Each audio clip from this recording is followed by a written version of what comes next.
Hi. So you're back in the office slash nursery area now, and I'm just gonna be getting ready because I'm on vacation for Thanksgiving. I'm on break, and I'm just gonna be getting ready because I have to eat lunch and then go grocery shopping and come back and get ready because I want to get ready. You guys are going to watch me get ready. And I'm also going to update about like the hospital visit because I did not film anything. I'm going to be delivering at is basically, if there's not rush hour, it is from the house, it's about 25 minutes. If there's no rush hour. From my place of work, it is about 35 minutes. And that's also dependent on rush hour. And then from my husband's work, we only went in rush hour, and that took about 20 minutes. Actually, it took less. Yeah, it took about 20 minutes. So, talk about the bag. I always get distracted. So, the hospital visit, this itself was amazing. I am so very happy with the hospital that we chose. It is very low intervention. That was a really big thing on my part, was I didn't want to have a ton of interventions happen. They really encourage natural labor. They only really believe C-sections should be done only in cases where they are absolutely necessary. Like multiple C-sections, babies in distress, moms in distress, stuff like that. So that was really cool to hear. So basically when we got there, we checked in, and then this nurse comes out and kind of explains when you get here, what you should do. If it's in the middle of the night, outside of the operating hours, I think between 6 and 9, 6 a.m., 9 p.m., you have to go through the ER, and they just bring you straight on up to the maternity section, or to the maternity ward. And then from there, you go into a triage room, etc. The whole entire unit, which I really liked, is cut off basically from the rest of the hospital. To get there, you have to be approved to get in. You can't just walk in. And given some stuff that has happened on my side of the family, that was a big part, was making sure that people just couldn't walk in and find out where I was, or find out where we were. So that's really nice. So it's you're not going to get any surprises in the middle of the night or the middle of the day when you look absolutely tore up and you just want to sleep. So that was really cool that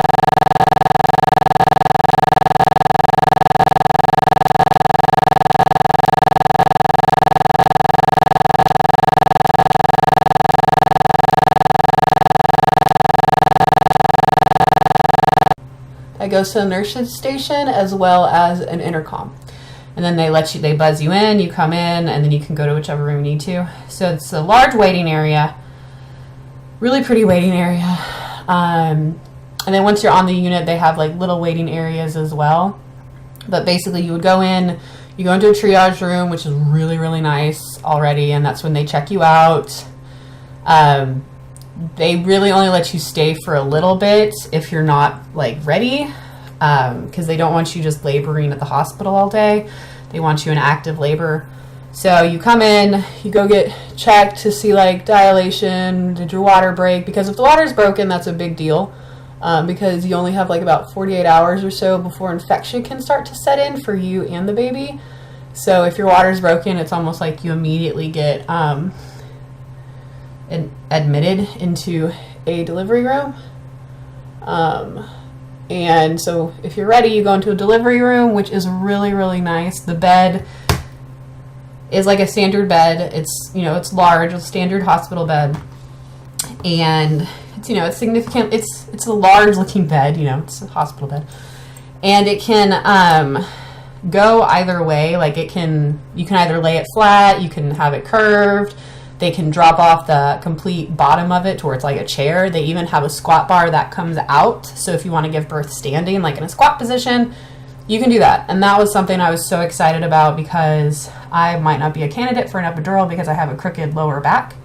I guess minor scoliosis. It was nice that I could give birth standing up. I wouldn't be forced to be laying down, especially without being able to have like any kind of pain management, like a epidural or anything like that.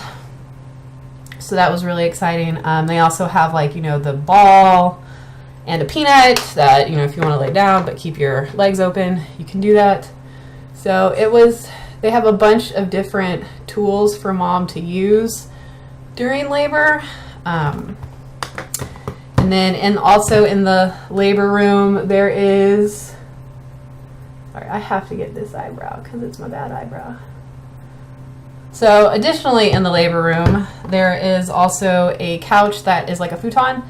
It goes out flat, and then they also have a glider as well as the baby warmer off to the side. So that was really nice to see with how it was all set up like that. So you could be in active labor for a while and be chill, and they let any, you know, whoever you want in the room during that time is fine, but when it gets close to the delivery, that's when you kick people out. And we still haven't decided who's going to be there for the delivery. I'm thinking I'm going to have a backup because, like, if Matt can't get there for whatever reason, I need to make sure that someone's in there with me, or honestly, I might just go it alone with my doctor. I'm pretty good with her, so it's kind of up in the air still if I just want to go it alone or have someone else in there. And then once labor's done with, they also encourage a lot of skin-to-skin immediate skin-to-skin contact. They can do everything that they need to do with the baby while the baby's on your chest. They can clean the baby off, they can do everything, get the baby set up, all that. Or if you just choose not to do that, they will take the baby to the warmer, clean the baby up, do all the testing, the measurements, everything they need to do, and then bring the baby back to you. So it really is dependent on, like, how are you feeling after the birth? Do you want the baby on you? Do you not want the baby on you? And as of right now, if there are no complications, we're going with as soon as she's born, she comes. It does skin to skin, initial breastfeeding, all of that. No reason to not do it. As long as everything is fine and she's healthy and I'm healthy, not an issue. And then they do the cord clamping, cutting, and then you're there. One really cool thing is they have a newer system for monitoring. So when you're in labor, a lot of the time you'll see women with like all these wires on them. And they actually have one of the few wireless monitoring systems. It's a little blue square that they put on your belly, and that monitors the baby. It's a fetal monitor, and that monitors everything. The reason they're so new is because it took a while for them to create the technology, but also to make sure that technology could differentiate between mom's signs and baby signs. So that was really exciting too, was that I would be wireless. So I'm pretty excited about that. And it's like really small. It's probably like this big or smaller, honestly. It's thicker. It's a little bit thicker than this, but it's smaller. Like, it's smaller than this, maybe a little bit thicker. Honestly, it looked like a little sponge, like an itty bitty little sponge or eraser, like whiteboard eraser. So that is the labor room, a private room. So even the labor rooms are private. The triage room is pretty private. Like, you have stuff that separates you from other people. So that was all cool. And so then you go into your private room where you're going to be for the next, 48 to 72 hours, depending on what you did. The nurse did say that usually a vaginal birth that's uncomplicated, you stay for about a day to a day and a half. So we're going to definitely love that. And in the private room, it's basically the same as the labor room. It's just the difference is that you don't have the baby warmer. It becomes the bassinet. So Doing this backwards is hard. So the little like bassinet that has rollers on it, that's what that is. You don't have the warmer anymore. They still have the glider.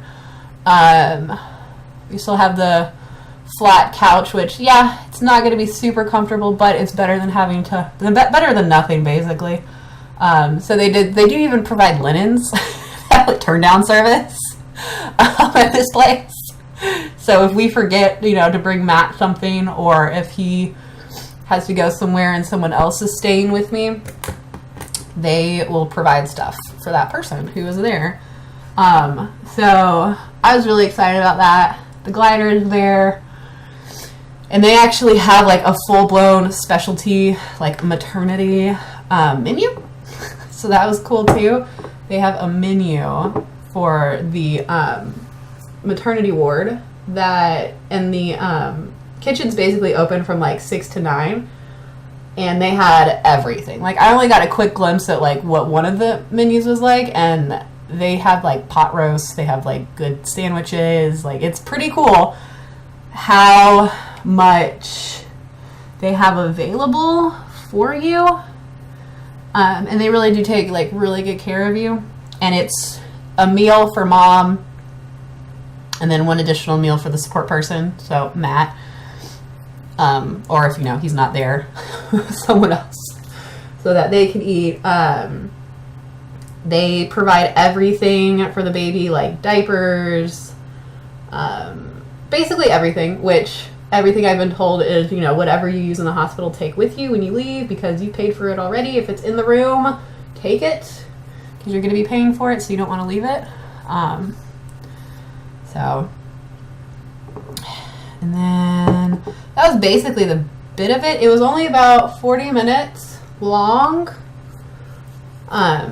So yeah, wasn't too crazy. And then if the baby needs to go to the NICU or anything, the NICU is actually on the same floor as the maternity ward.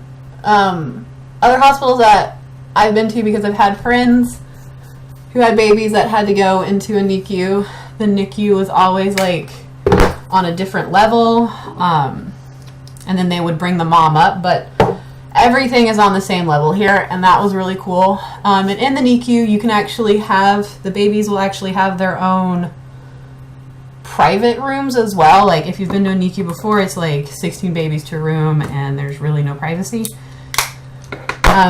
So even in the NICU, they have their little thing. There's like a glider and a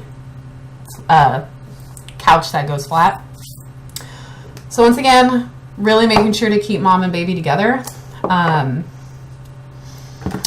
think that was really it. Everything is like super high tech.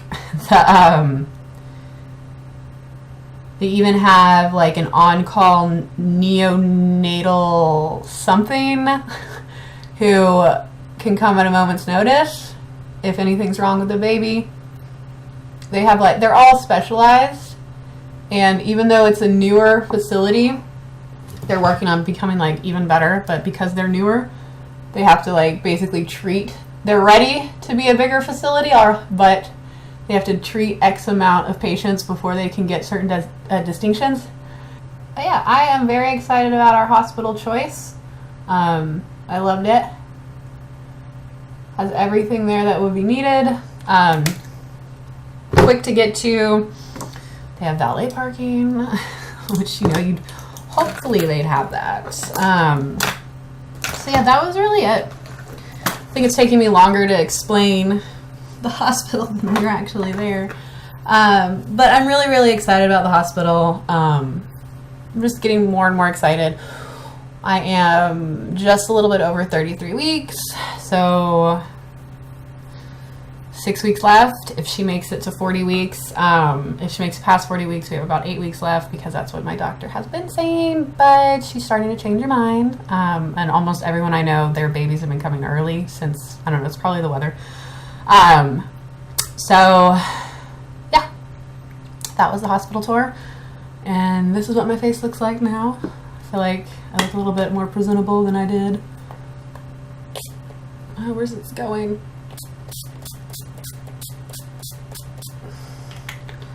Would like to say almost everything I used came out of an influencer box or was a gift from my husband. I don't buy makeup.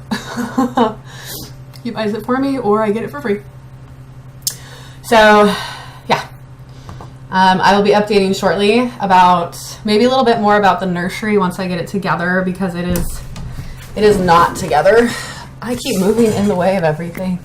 But that is just it for now. I know I already showed it briefly, but it still hasn't changed much. But I'm going to be working on it this week, and then also getting the hospital bag together. So hope you come back to check those out. Thanks.